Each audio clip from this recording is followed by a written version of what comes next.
to you today a bit about automation and what my experience with it is. And first of all, I would like to say hello. How are you doing? I'm doing great, by the way. A little bit about myself. I've been in the software development industry for about 10 years. I started as a C# developer, so kind of a bit of a stretch. I was a developer and then I joined Betfair Romania as a tester.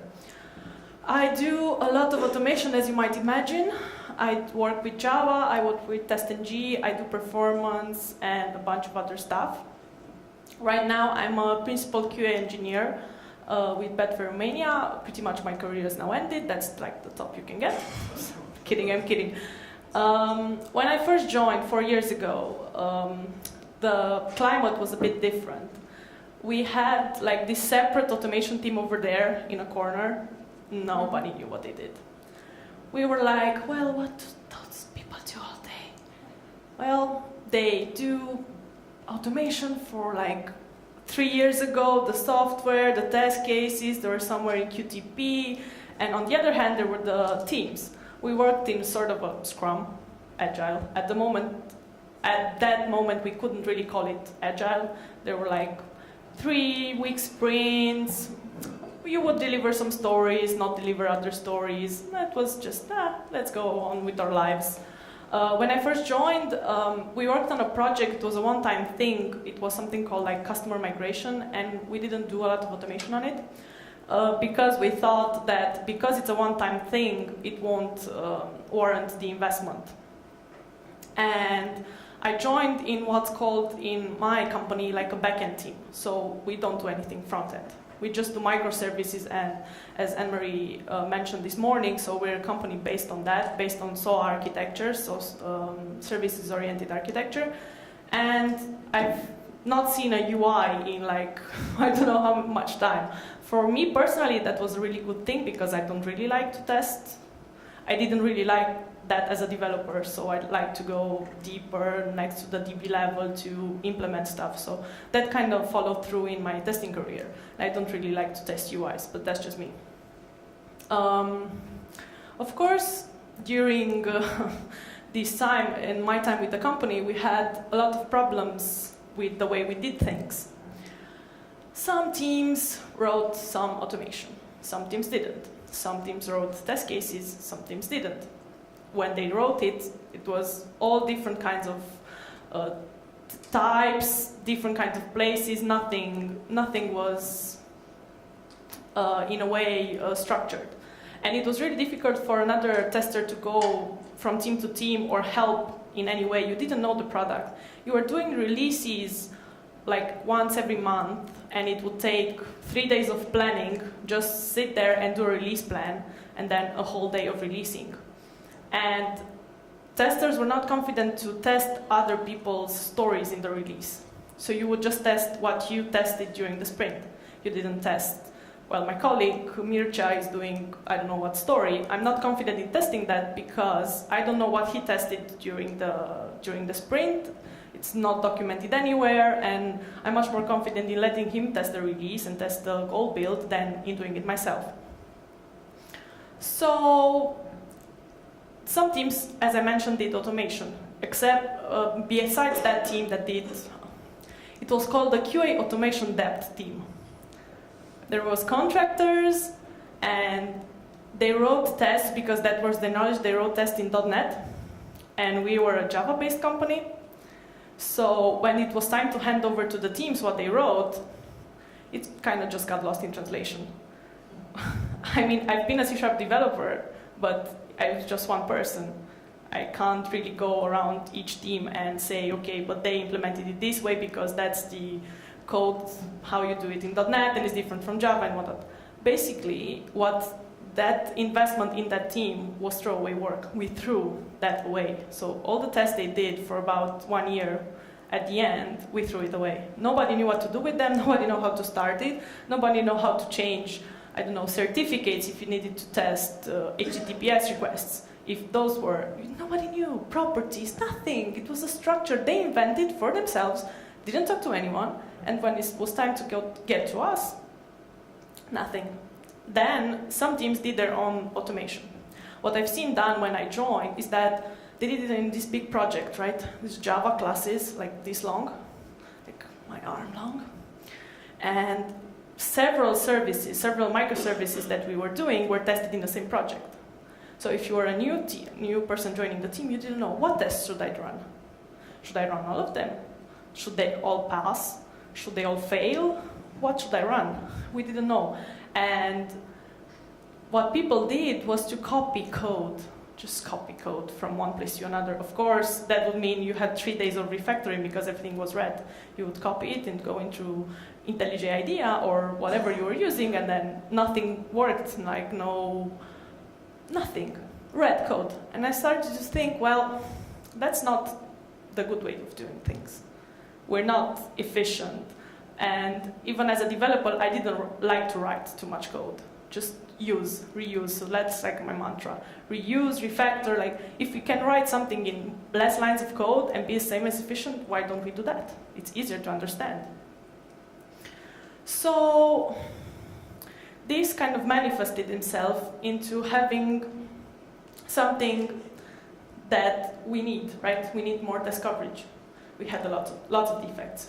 I can't even say that every time we did the release, it's like, hopefully this time we don't get a P1 in production because the business will yell at us. We didn't know what everyone else was thinking or testing, or yeah.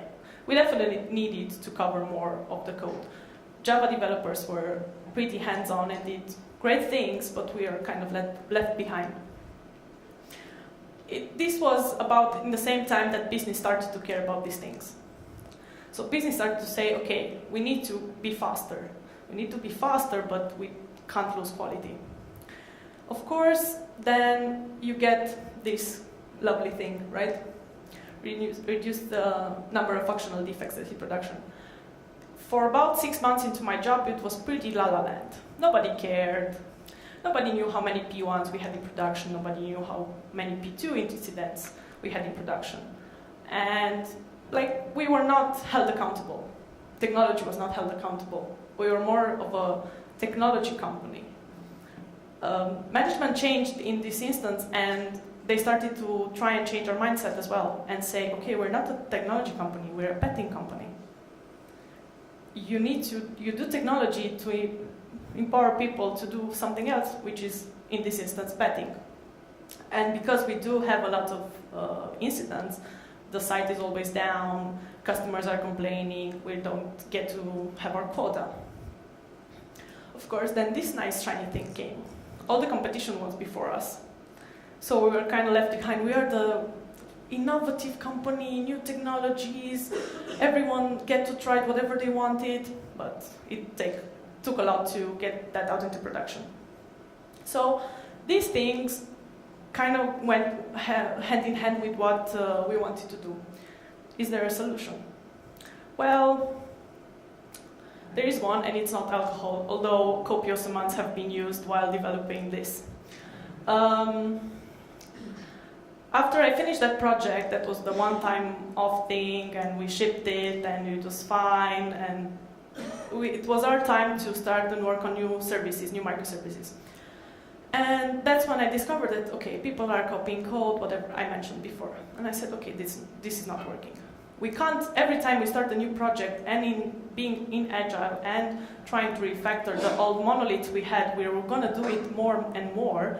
For me to spend the whole week setting up a testing structure in automation, that's not going to work. My time will be wasted. So together with some developers from my team, we started what we call, a framework. People call it framework, I call it a library, because it can't be really used outside of my company. I can't give it to you, and I can give you the principles, but I can't give you the code to actually use it. It's really in-house, so I call it a library. What we've included in that is some common code, like, you all need user creation, right? So every team in the company needs that. You can't test your project unless you create some users, have them log in the website, and then test your feature. That was like some pretty common stuff that people were doing in different projects in different ways. Of course, they were breaking and everything. And then we started to say, okay, let's put that into a library.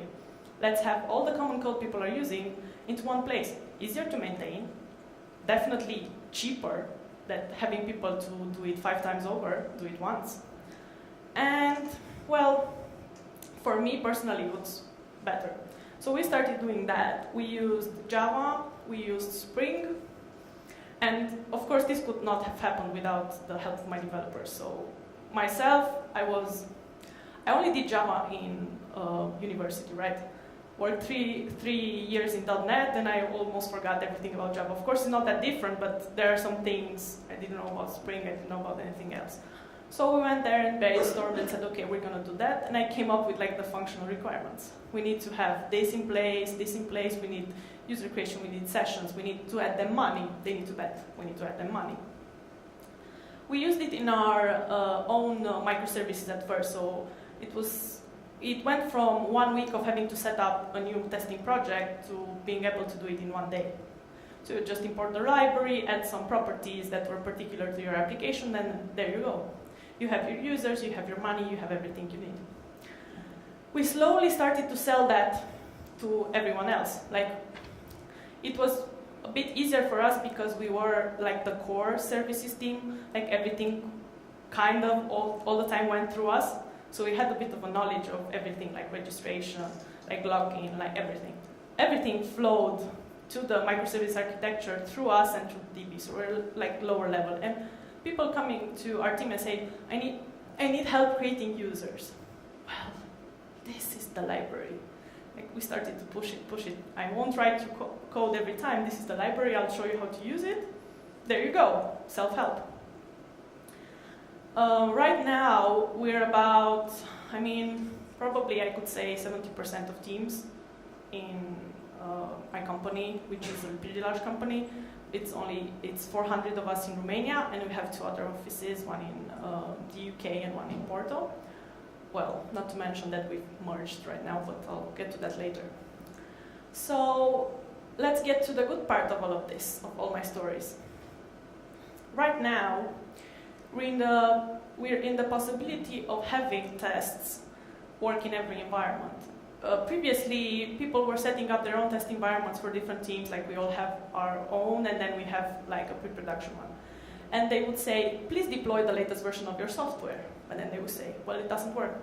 Well, when we did manual testing, we said, it will take me that much to create user in that environment, add them login, put them money, whatever, just to be able to test, just to be able to test my application. Right now, the way we did the framework and the way we designed it is that, okay, what environment do I need to run into? Shared 3 environment. Okay, what are the properties for the services, like the endpoints? This, and this. I'll just put it in, spin it up, do a sanity, done. It's sanitized. You just go your merry way, it's not gonna have. And it was really important for us because we do own, as a team of a Scrum team, so a team of 5 developers, 2 testers, 1 DB dev, and we have a product owner and everything. We own about 13 microservices. So just not to take that time to test those services each time I deploy it in a new environment was pretty helpful for us because we could spend time in actually testing the new software and not doing maintenance. Another thing was, and I know it's a lot of debate about automation, and yes, it requires a lot of maintenance. But it's automated. It's a check, it's there. If it's valuable, you need to keep it, but it's documented somewhere. It's in code, we don't write test cases. I am the test comment bitch. You need to write Java documentation in your code. I need to be able to understand. I can read code, but I need to be able to understand why you wrote that check or that test or whatever. That's for me like the equivalent of test cases in our environment. And it's really easy to understand. Of course, there are some things that you go back 3 weeks later and say, why did I write this? Who wrote this? And you go back and check who checked it in the source control, and it's like, why did you write this test? Of course, there are some invaluable ones and some that you might need to take out after a while, but pretty much for us, it was a pretty steady flow of just adding stuff and things being valuable still after 2 years of working on the same service. Also, it was a big issue when I first joined that we were never getting stories out of QA. So developers were ready like last Friday of the sprint.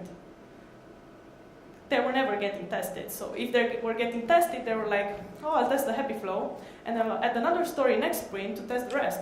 That was not really agile. And with this, developers can help and have helped. I know it's not the ideal situation. I know nobody wants to be in that situation, but we were in several sprints, like over the course of a year. Let's say we have like 3 sprints where maybe there's just one tester, the other one is sick or on holiday or whatever, and we're behind. We know we're behind. We know we're not going to finish. And in our company, to not have everything you set out to do in a sprint, not finish it, it's a pretty bad thing. And then we ask, okay, who can pick this work up? And because the framework and the tests are structured in such a way that they mimic production code and they mimic what developers do, it's pretty easy for them to understand what we're doing there. And sometimes it's just a thing, so something simple just to add another test. You need to test this error scenario. So you can just copy and mimic that behavior that was already there. And for them, I find that it was much easier to understand that structure of the project, that structure not similar to something that we would go on in one way and do our own thing, and then they would come in and say, what's this? It's not, doesn't come with code comments, I don't understand what's going on here. It's really quick for them to be able to jump in and help. And like I've stole this line from a song, Harder, Better, Faster, Stronger. We do continuous delivery. And we do continuous delivery, and now our releases take 15 minutes. And for us, it's a big deal because we can be faster than the competition and all that blah blah. But also because I don't have to go through everything all over again.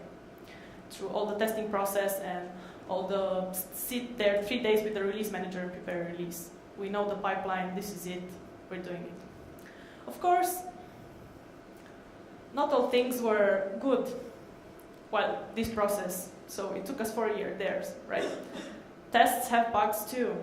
It's just another line of code. So my pretty big story regarding this is that we did an integration with a provider to, they would have to read from like identity cards and send them first name, last name to our system. And we didn't test with combinations of uppercase and lowercase letters. It was really stupid. When you think about it in reverse, it's really stupid not to test with every, you can code it right in, but we didn't think about it. We just thought uppercase, it matches uppercase, shipped it to production, and then, well, the conversion rates are off. Why are they off? I know, we didn't test uppercase and lowercase. Good thing we caught that before the business did, but lesson learned that you need to think about your codes and probably have code review as well, so other people can pick things that you won't be able to pick yourself. It's not a magic bullet. As I said, we were a backend team, right? And when it was time to do our own solely front-end application, which was, hopefully for me, it was an internal one. It was like what we call an admin console. It was mayhem. I thought, well, we can automate front-end, Selenium, whatever. Let's just do it. They were brittle, they failed all the time. They failed for Selenium bugs. We had to write defensive code just to be able to make our automation pass because our continuous delivery works in such a way that all the tests don't pass. It's not going to production. So just to go and manually exclude tests is a big pain. So that's what we did. And for front end, I know maybe it's not the best solution. For us, in back end, it was really working to do automation. And you need to be able to do a lot of debugging. So just figure out what you missed and just be able to go in your code and debug, because sometimes either they have bugs and you haven't written the test properly, or something else. It's a property that's not set up correctly. It's the environment. It's something. You need to be able to have debugging skills, and probably not all people who are involved in automations do, and in our team not all do, and sometimes we need to help each other to debug our test code exactly. And of course, there are some ugly bits to the story. Something like bad design equals bad tests. it's a reminder of another bug that I missed, me personally. I forgot to add, in a try catch, I forgot to add the fail condition. I said, try, I'm gonna catch this error, done. Well, guess what? It wasn't throwing an error, and my test was green. And that's really bad design on my part, because I could have said, okay, but what if it goes outside the try-catch condition? What happens then?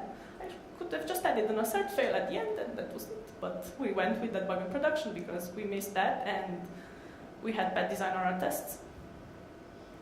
And the bit that every project manager hates, and that the effort is often underestimated. For example, when you work with a third-party provider, right, and you have this user story and you say, okay, they throw this error case, this error code, the programmers need to throw another error code much nicer to the customer. They do it, they say this to this map, done, right? They check in the code. How do you test that? You probably need to set up mocks. You probably, because I don't know what your experience is, but my experience with third-party providers is that they don't have a nice test environment, they don't have test users, they don't have this and that, and it's often not running, and whatever. And we work a lot with governments, and their software is, let's not mention it. And just to test that little bit of a story that the developer took 5 minutes to implement, it would take me 2 days. And you need to make people aware of, okay, if I have to test this in automation, I need to put mocks in, I need to put other stuff in, just to be able to test this one scenario, which will take time for me. And people need to be aware that in a user story, probably sometimes the amount of time for automation will be bigger than if you were to do manual testing. And just people need to be aware of that. So if there are 3 things I want you to take away from this presentation, is that you should never be afraid to ask for help. Like, if I wouldn't have asked my developers for help with that framework, I don't know where we would be. And of course, it comes back to bite us. We are like a small team that maintain that. We're about 6 people now. And of course, people implement or upgrade to the next version. They say, this is failing, or I don't know what this error is. Right now, we're pretty versed. Like, we know it's that and something else. And the developers have helped a lot. When they go, I'm swamped, I go next to this person and next to this tester. We should try this, okay, I don't know. I'll just call my Java guy over here and he'll help us to solve this in 5 minutes.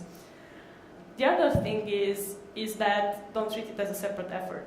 I mean, that didn't work for us. I imagine it's not working for a lot of people. And having the whole team involved and aware of this has helped us tremendously. And just to be able to say, I need help with this, please could you take 5 minutes and help me? And then they understand what the impact is of not doing that. That was help for us. And planning and designing safe type plan, I think this is for everything a pretty valuable thing to do, but for us, for test cases, was really important to have a discussion before how we want to approach this. Okay, we're creating a new microservice, this is it's what is gonna deliver, and we have to prepare this. We would need mocks, we would need users, we would need other types of permissions, just to have everyone aware of what we need to do and what's the scope on automation for our project. For me, this is it for today. I want to say thank you, and I want to say thank you to Speakeasy and my mentor Maria, who's not here, but she's been a great help, and we're going to be to the Q&A part.